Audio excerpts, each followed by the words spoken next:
Yo, c'est Migroin. Aujourd'hui on se retrouve pour une petite review du matin, encore une fois, sur du coup l'épisode 1 de Ruby, enfin. Enfin je le regarde et du coup, alors là du coup ça sera une double review, parce que j'ai regardé l'épisode 1 et 2 directement. Donc voilà, du coup je mettrai un... Enfin il y aura une espèce de petite pause entre les deux si vous voulez regarder que la review de l'épisode 1. Et peut-être je mettrai un... Non c'est pas grave, je mettrai... je mettrai un timecode mais c'est pas forcément important. Voilà. Donc écoutez, on va commencer hein, tout tranquillement. Alors, du coup, ce premier épisode du coup du volume 8 a commencé du coup sur... alors, ce qui était un peu horrible dans cet épisode, c'est qu'en fait, j'avais pas regardé la fin de la saison 7 avant. Donc, en fait, j'étais un peu paumé au niveau des placements des personnages, où est-ce que les personnages étaient, pourquoi Oscar était absent, j'avais zappé. Enfin bref, voilà, c'est pas important. Donc du coup ça a commencé du coup sur Cinder et Neo qui se rendent chez Salem du coup, donc dans cette espèce de grande baleine Grimm du coup qu'on avait vu à la fin du volume 7. Quand Salem est arrivé dans une séquence incroyable pour envahir Atlas. Et du coup donc Cinder et Neo se rendent là-bas pour du coup rendre la lampe à Salem, du coup la lampe que Neo a réussi à voler. Donc la lampe, on rappelle, la lampe du génie, la lampe qui permet du coup d'avoir des questions, enfin de poser des questions à une génie Vlabonne. Non bref. Et je crois qu'elle s'appelle Jean, j'ai oublié. Et il me semble que du coup il lui reste une question dedans. Et alors le truc par contre c'est que en parlant de ça en fait, du coup on avait vu Ruby l'utiliser une fois pour arrêter le temps parce qu'il lui fallait du temps pour se concentrer. Et dans l'opening, en fait, on voit Cinder qui marche avec le temps qui est arrêté derrière elle. Est-ce que ça veut dire quelque chose? Je pense. Enfin, faudra voir, mais je pense qu'il est possible qu'elle utilise la lampe. Et il est surtout possible en plus qu'elle se retourne contre Salem, en fait. Ça, c'est le truc qui m'a vraiment parlé pendant l'épisode, c'est que, genre, il y a une odeur de ça un peu. Ah oui, aussi, elle dit que cette phrase... Ah non, attendez, je vais en parler après. Oui, il y avait des nouveaux, du coup, car design pour Mercury, Emerald et... Emerald. Et alors ce mec que j'ai oublié par contre il s'appelle... Enfin j'ai oublié son nom, je sais que son délire c'est qu'il est grossièrement immortel je crois. Parce qu'il a de la dust dans son corps. Dust qui on rappelle hein, est le nerf de la guerre. Non enfin c'est des cristaux qui contiennent de l'énergie quoi grossièrement. Et c'est un peu énervé. Et du coup lui en fait il en est imbibé, du coup il est plus ou moins immortel je crois, c'est un truc comme ça. Enfin ou du moins il est insensible au coup. Voilà. Il a un nouveau card design qui est plutôt cool. Et Mercury aussi et Emerald aussi. Emerald d'ailleurs qui essaye d'aller voir du coup Cinder et de lui parler, mais du coup Cinder elle est super froide avec elle. Je pense que c'est une façade, j'espère, parce que j'aime beaucoup. Moi j'aime beaucoup Emerald et j'aime beaucoup Cinder, donc les voir comme ça m'a fait un peu mal, mais bref. Et donc du coup oui, Salem dit une phrase qui m'a marqué parce que du coup elle est super importante. This game is not yours to win, Cinder. It's mine. Avec un accent anglais remarquable. Non, mais du coup, en gros, ce qu'elle dit, c'est ce n'est pas une partie que tu vas gagner, Cinder, c'est une partie que je vais gagner. Avec une traduction approximative, mais vous avez compris l'intérêt. Parce qu'en gros, Cinder veut aller absolument chercher le pouvoir de la Winter Maiden. Winter Maiden, qui, on rappelle, du coup, est Penny Polendina, donc la robot cute, qui a du coup les pouvoirs de... Alors ça j'en ai pas parlé du coup parce que je suppose que les gens qui viennent ici savent que dans Ruby il y a un délire de maiden, de dame, de mademoiselle, non pardon, j'ai oublié comment ils disent en français, peu importe. En gros voilà, grossièrement il y a une maiden pour chaque saison, et donc par exemple Cinder est la maiden de l'automne, et ça lui confère du coup des pouvoirs de feu, je crois, et de tempête, un peu, un truc dans le genre. Enfin, on peut faire des épées en tout cas, je sais. Alors Penny, on n'a pas encore vu les pouvoirs que ça lui donnait, du coup, le truc d'être la maiden de l'hiver. On suppose que ça lui donne des pouvoirs de glace, mais on sait jamais. Et du coup aussi, il y a Raven, qui est la mère de Yang, qui... pardon. Qui est du coup la mère de Young et qui est la maiden surtout du printemps, voilà. Et du coup on connaît pas la maiden de l'été, c'est intéressant du coup, enfin ouais bon bref peu importe. Ensuite du coup, oui on voit du coup Oscar, justement parce que je savais pas où est-ce qu'il était ce con, mais moi je croyais qu'il était avec tout le monde, mais en fait pas du tout. Donc du coup il était dans une espèce de cité basse en fait, dans une sorte de ghetto, un peu bordélique, une sorte de bidonville en fait, je peux dire. Et oui, il se fait récupérer par Ruby. Faut savoir que c'est un vrai ship d'ailleurs, Ruby Oscar. Euh, comme d'ailleurs comme tous les ships Ruby, ils ont un nom du coup, ça s'appelle Rose Garden, jardin de rose. Parce que Oscar est infirmier, on rappelle, voilà. Enfin bref, c'est pour une autre histoire. Et du coup, oui, Ruby le récupère, et donc du coup, ils vont dans cette espèce de machin qui fait un peu rébellion bordélique un peu. Enfin, pas rébellion, mais genre la résistance. C'est pareil en fait, mais bref, voilà. L'idée par une meuf qui était un peu stylée, mais alors j'ai pas retenu son nom en fait, parce que je crois qu'ils l'ont pas dit, donc soit c'était dans la saison 7, soit peut-être pas. Enfin bref. Moi je m'attendais à revoir Robin, mais en fait elle était pas là du coup, parce que ça a été fait capturer. Donc c'était mon truc d'après, c'était à cause du combat contre Tyrion. Il y a Crow qui s'est fait capturer aussi, enfin bref. Enfin ouais, ça c'est pour après du coup. Et surtout, ouais, Spin est de retour et il reparle à Oscar. Enfin, je me souvenais pas de ça aussi. Alors, soit c'est genre ça vient juste d'arriver, soit c'était à la fin de la saison 7 et j'ai oublié. Enfin bref, peu importe. En tout cas, c'est cool de l'entendre. Ça fait plaisir. Et donc, du coup, oui, alors ça, j'avais noté ça comme ça. Il y a du coup le plan pour lancer Amity. Alors ça, j'avais complètement oublié, du coup, c'est pareil. En gros, alors à ce que j'ai compris, Amity, c'est du coup grossièrement l'espèce d'arène qui flotte dans les airs, qui avait à Beacon, du coup, pour le tournoi. Et du coup, en fait, je crois qu'en fait, ils veulent réunir tout le monde dedans. Enfin, donc pour faire évacuer en fait la ville basse, quoi. Et c'est important quand même parce que du coup, en fait, ça fait pas d'autres moyens en fait pour le faire, donc du coup voilà, ils vont utiliser l'espèce d'arène quoi, en somme. Et du coup en fait pour lancer l'arène, à ce que j'ai cru comprendre, il faut soit un espèce de bouton qui est chez Ironwood, donc c'est mort, ou alors il faut aller dans une sorte de caserne, je crois, ce que j'ai compris, un espèce de truc militaire. Donc il y avait ça, du coup il y a une équipe qui va là-bas, et il y a du coup il y avait une autre équipe qui font de la merde. J'ai oublié ce qu'ils faisaient. Non mais voilà, surtout. Alors oui, en parlant d'Ironwood, putain, parce que genre... en parlant d'Ironwood, parce qu'à un moment il l'appelle Penny Polendina. Faut que j'arrête de l'appeler avec son nom complet, juste Penny en fait. Et du coup il est en mode oui, je sais pas où t'es, ça me fait peur, enfin genre... Enfin j'ai peur pour toi quoi, et genre... parce qu'en fait genre juste c'est... En fait il a pas peur pour Penny, il a peur pour la Maiden en fait, il a pas envie de perdre la Maiden surtout. Parce que là en fait c'est un V1 en fait, hein, parce que genre en gros les adversaires ils ont une Maiden, les alliés en ont une, et Raven elle est en fait en neutre, hein, donc enfin elle est un peu au milieu quoi. Donc c'est pour ça voilà.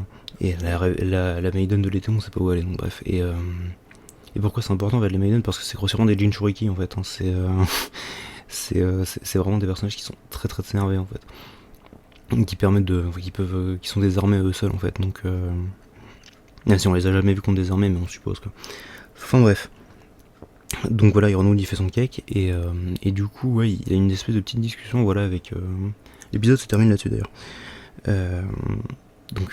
Enfin on voit du coup le après justement du combat contre Tyrion, parce que du coup il y a l'équipe, les Ace Ops, qui sont réunis pour à côté du cadavre en fait du coup de leur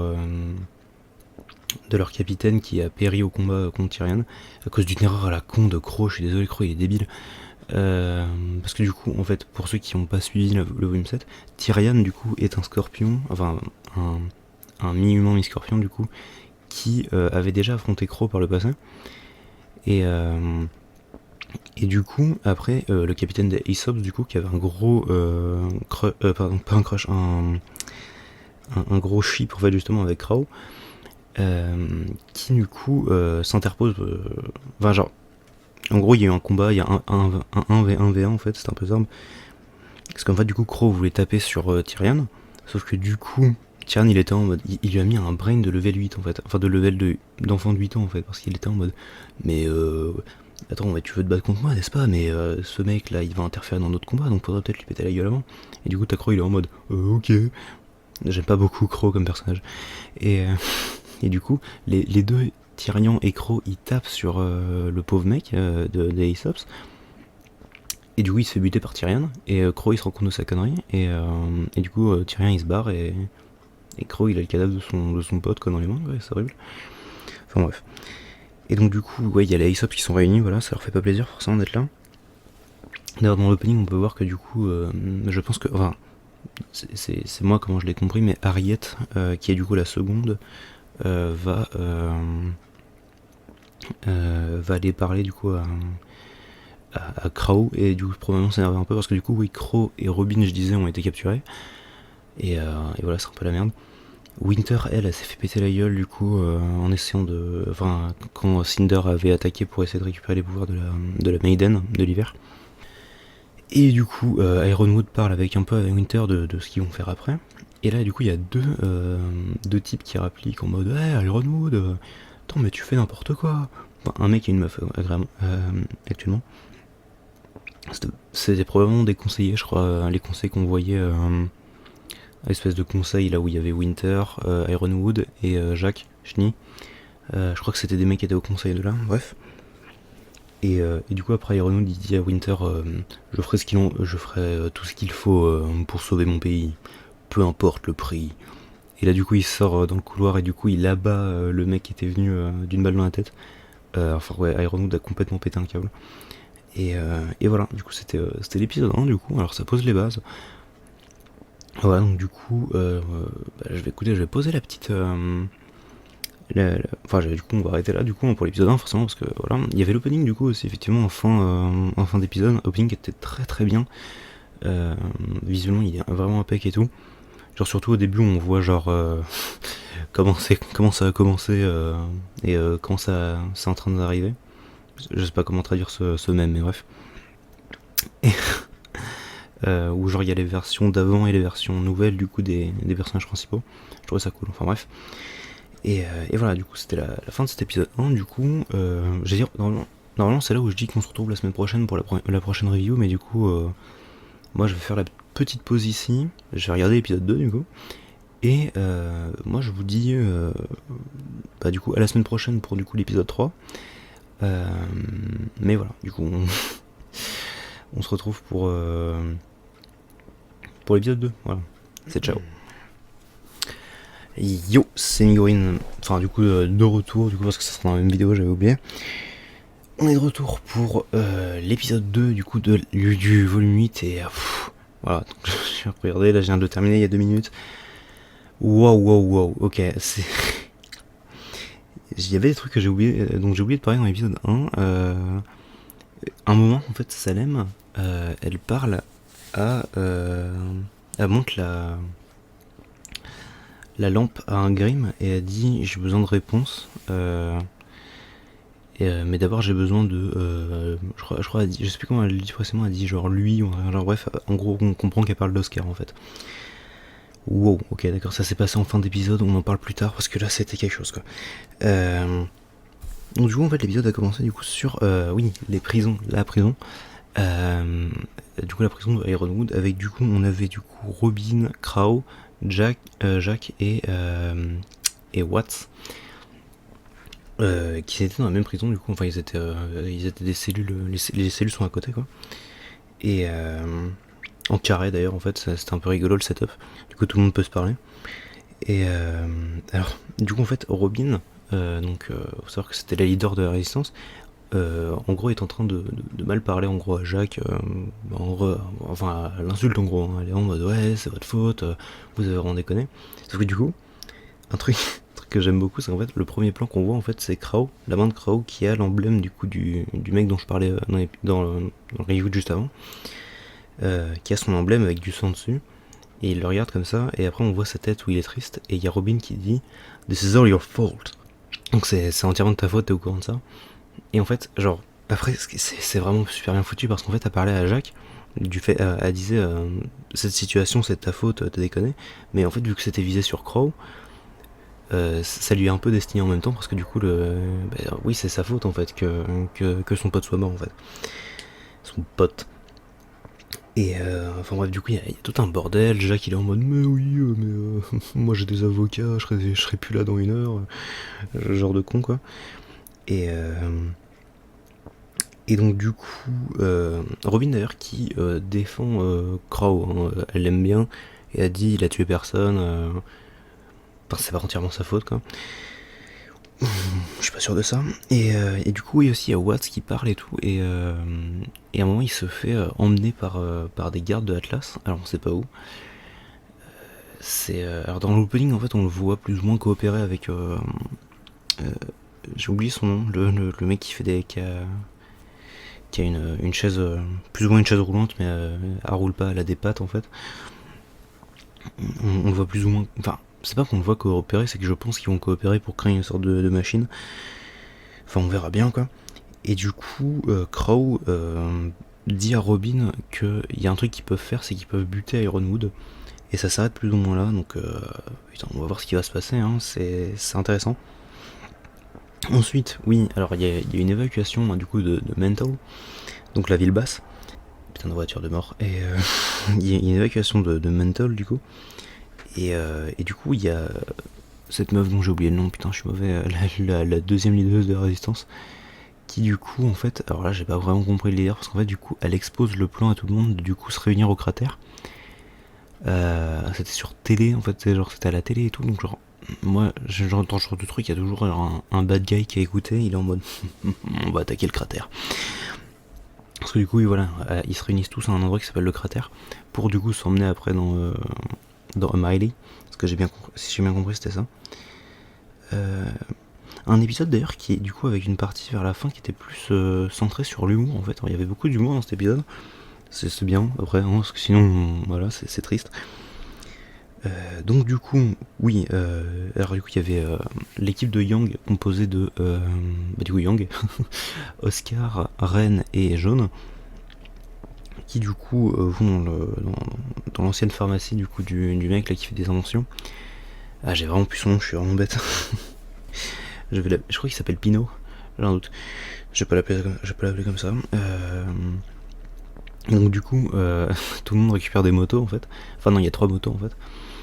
Et il y a Jaune aussi qui avait récupéré une espèce de machin qui fait apparaître un shield. Enfin bref, et du coup c'était cool, voilà, parce qu'une moto pour Yang, voilà, parce que c'est la dernière... que j'ai oublié comment elle avait appelé sa moto d'ailleurs. Mais je sais qu'elle avait un nom. Je crois pas que c'était Bumblebee, parce que c'est le nom du ship avec Blake, ça, mais peu importe, voilà, du coup elle a une moto, elle est contente, elle fait des tricks. Et c'était rigolo. Ensuite, du coup, il y a... je crois qu'il y avait une scène à côté quand même, parce que là, du coup, j'ai directement mis ça, mais... il devait y avoir autre chose, mais j'ai oublié de noter. C'est pas grave. Oui, ok. Alors, du coup, il y avait donc l'évacuation de la ville de Mental, du secteur 7 précisément, jusqu'au cratère, du coup, qui s'est fait avec Ren qui a utilisé sa semblance, pour masquer tout le monde des Grimm. Et il y a eu une petite discussion Oscar Ospin, voilà. Donc du coup je crois que Ospin est vraiment revenu entre le 7 et le 8, entre le volume 7 et le volume 8. Donc c'est intéressant. Ensuite du coup on voit aussi surtout pendant la marche que Yang est très énervé en fait contre Ironwood du coup de pas avoir récupéré les gens de la ville basque à Atlas comme il avait prévu de le faire à la base. Et que du coup ils doivent se faire chier à décaler les gens jusqu'au cratère, donc bref. Enfin c'est pas ça qui l'a fait chier bien sûr, c'est juste que le fait qu'il ait pas tenu promesse quoi, mais voilà. De sa parole pardon. Donc voilà. Et surtout oui, alors pendant cette petite discussion avec Oscar et Ospin, juste après on voit Jaune qui parle avec... enfin qui... Non, il y a Ren en fait, le pouvoir de Ren qui déconne un peu. Et du coup, il y a Jaune qui essaie de lui parler, et Ren après il est en mode j'ai besoin de me concentrer. Ren avait l'air très... tu vois, il avait l'air ailleurs en fait, pendant cet épisode. Et du coup c'est ce que j'ai noté, c'est est-ce que genre... Parce qu'en fait Ren c'est un personnage qui gère mal ses sentiments en fait, dans le sens où en fait généralement il y en a pas. Il est très genre blanc en fait comme personnage, il est très neutre. Et du coup en fait, ce qu'il faut savoir que dans le volume 7, du coup, Nora l'a embrassé. Et du coup ça l'a peut-être baisé dans sa tête en fait. Il est possible. Parce que du coup il sait pas comment gérer ses sentiments, enfin il sait plus comment gérer ses sentiments en fait, et voilà. C'est un personnage qui est très intéressant, Ren. Moi je l'aime beaucoup, voilà, mais bon, voilà. Là il était un peu ailleurs, et puis surtout il a mal parlé à Jaune, et puis ça c'est vraiment pas cool quoi, parce que Jaune il en a vécu, il a du vécu le garçon, donc voilà. Ensuite du coup il y a tout le monde qui revient du coup dans le cratère, du coup, enfin Yang et son équipe qui revient dans le cratère, ça parle, il y a Fiona, on revoit Fiona du coup la petite Faunus chèvre, qui est trop mignonne, et je l'aime trop, et du coup après on voit l'équipe de Ruby, qui du coup vont dans cette espèce de centre un peu zarbe en fait, où genre c'est la compagnie des chenilles du coup qui envoie la Dust directement jusqu'à Atlas en fait. Donc ils vont là-dedans, et en fait parce que du coup les robots qui travaillent dedans, tous les rapports qu'ils font, ils le font à la compagnie chenille et pas en fait au général Ironwood, du coup grossièrement ils sont cachés quoi. Et donc du coup il fallait trouver du coup l'endroit où est-ce qu'ils envoyaient la Dust jusqu'à du coup Atlas, mais là où ils voulaient aller, donc au machin militaire je crois. C'est soit un truc militaire, soit chez Ironwood, peu importe. Et donc du coup il y a Penny surtout qui arrive devant le truc qui transporte à l'académie d'Atlas. Et du coup elle a le seum et tout, elle parle à Ruby, et Penny c'est un personnage que j'aime vraiment énormément, parce que genre en fait elle est vraiment trop cool. Et quand on l'a revu dans la saison 7 j'étais vraiment content. Et sa relation avec Ruby est vraiment cool. Voilà. Donc je suis content, voilà, je suis vraiment content. Dès que Penny est à l'écran, c'est un peu comme Yashiro dans Adachi chez Mamura, c'est vraiment la même chose, quoi. Elle est vraiment trop cool comme personnage. Et en fait, ce qui est cool, c'est que Penny, c'est un robot en fait, et aussi la Winter Maiden. Et du coup, ouais, elle a beaucoup de responsabilités. Du coup, en fait, c'est ce qu'elle disait, parce qu'elle était en mode.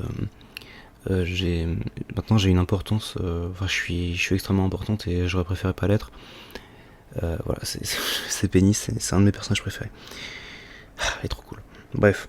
Et donc du coup, alors, on en parlait du coup de l'humour, parce que du coup, quand elles arrivent à l'endroit dans cette espèce de truc où elles envoient où ça envoie la Dust, il y a Blake qui rigole un peu et qui dit est-ce qu'il y a seulement un bâtiment à Atlas que ta famille a pas acheté quoi. C'était drôle. Et du coup, Nora elle est là en mode mais je comprends pas comment on va s'envoyer du coup jusqu'à Atlas. Parce que oui, c'est ça le plan en fait, c'est de s'envoyer jusqu'à Atlas par rapport en entrant dans un conduit. Et donc du coup, sa montre elle est en mode bah ça devrait être plutôt simple en fait, hein. On a qu'à se mettre dans le tuyau comme ça, et il faut appuyer sur le bouton envoyer, et puis du coup il y a Nora qui appuie sur le bouton envoyer, et du coup ça dégage Weiss. Je trouvais ça très drôle. Pour le coup. Et du coup c'est la fin de cette petite séquence rigolote. Ensuite du coup il y avait une petite séquence d'action avec tous les Grimm. Enfin non pas tous les Grimm en fait, non, juste il y avait un problème de Grimm, du coup l'équipe de Yang y va. Il défonce facilement un Grimm robot. Un Grimm robot, un Grimm dragon. Enfin c'est pas vraiment un dragon, c'est une espèce de... Ils ont des noms pour ça. C'est un espèce de machin qui vole en fait. Et donc là... c'est horrible putain, parce que Oscar je vous jure qu'il a une vie de merde le pauvre. Du coup il est arrivé en fait Oscar dans l'équation, parce que Ospin est venu dans son corps en fait, du coup dans son esprit. Et venu dans son corps, c'était très dégueulasse, pardon. Non, il est venu dans son esprit du coup, et il est un peu mêlé à tout ça quoi. Donc du coup, et Oscar il a une vie de merde quand même, c'est chaud, parce que du coup là, il y a un putain de Grimm qui arrive, parce qu'en fait non, voilà. Il y a l'équipe de Yang du coup qui défonce l'espèce de machin dragon là, enfin l'espèce de petit machin qui vole. Il était pas si petit que ça, bref. Et donc du coup il y a Fiona qui fait ouais on a repéré d'autres Grimm à l'ouest, vous devez y aller. Et du coup il commence à y aller, et là il y a 3 Grimm, des normaux, hein, des sortes de grossièrement des loups quoi, qui leur rushent dessus. Du coup ils se préparent à attaquer. Mais les Grimm font marche arrière, et ils se barrent en fait, ils fuient un truc.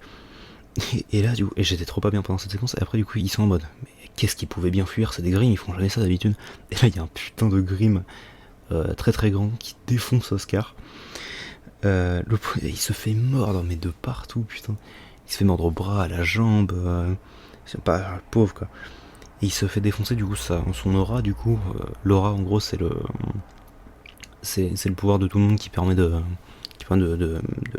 sustenter des dégâts. Sustenter ça se dit pas. D'encaisser des dégâts en fait, et quand tu désactives ton aura du coup tu prends des vrais dégâts. Et du coup là en fait je crois qu'il se fait absorber en fait son aura, enfin non c'est pas, c'était un peu bizarre en fait, il se fait défoncer, et du coup le Grim en fait il se pète les membres, il comme ça tu vois, il se... Et en fait il grandit en fait, c'est ça le truc, en fait il grandit très grand comme ça, et du coup les gars ils vont pour attaquer, sauf que du coup le Grim il fait quoi? Il prend Oscar et il le met en tant que bouclier. Pour vous rendre compte, un Grim c'est censé être un holo en fait dans Bleach, c'est vraiment les holos en fait, mais genre vraiment de base quoi, et c'est les petits holos un peu débiles en fait, que tu verrais un peu partout quoi. C'est des holos cons quoi en gros, c'est des mobs, en fait c'est des mobs, voilà, tout connement. Ils réfléchissent pas trop du coup, et là du coup le fait que du coup ils se mettent debout en fait le même, et qu'ils prennent Oscar pour se protéger, c'est n'importe quoi putain, c'est un Grim intelligent, et ça s'arrête pas là. Du coup Ren est en train, il va pour tirer sur le Grim, il essaye quoi, et il va pour essayer de tirer sur le Grim, pardon, et du coup il met Oscar devant du coup le Grim, et t'as Ren il est en mode rends-le-nous enculé, c'est genre classique tu vois, et genre là en fait le Grim il dit non, genre what. Un Grim qui parle juste comme ça, et du coup en fait j'ai tiqué après, je me suis dit putain ouais mais Salem du coup a parlé à un Grim en fait au début, et du coup ça n'avait aucun sens, et du coup en fait ouais, ça doit être ce Grim là, parce que du coup il prend Oscar, il essaye de se barrer avec, et ça me termine parce qu'à un moment du coup il est en train de se faire pousser des ailes, et il y a personne qui lui tire dessus alors qu'il est clairement dos à tout le monde, enfin bref. Voilà, et du coup c'est ouais un espèce de Grim, moi j'ai noté un Grim qui évolue en fait, c'est grossièrement ça quoi, c'est le bordel. Ah ça n'annonce que du bon pour la suite. Donc voilà, donc c'est tout pour cette review du coup. J'espère que cette petite review vous aura plu, cette petite double review, voilà. Donc je vais essayer de faire ça du coup, parce qu'aujourd'hui on est lundi, du coup je vais essayer de record tout ça, voilà, et puis d'envoyer tout ça aujourd'hui. Donc voilà, dites-moi ce que vous en pensez en commentaire ou en live, peu importe. Et voilà, du coup on se retrouve la semaine prochaine, du coup, lundi prochain, pour une review, une nouvelle review sur Ruby. On se retrouve ce vendredi, du coup, pour le prochain épisode d'Adachi Shimamura, qui, si je dis pas de conneries, ça sera l'épisode 7. Et voilà, du coup, sur ce, la bise et à bientôt.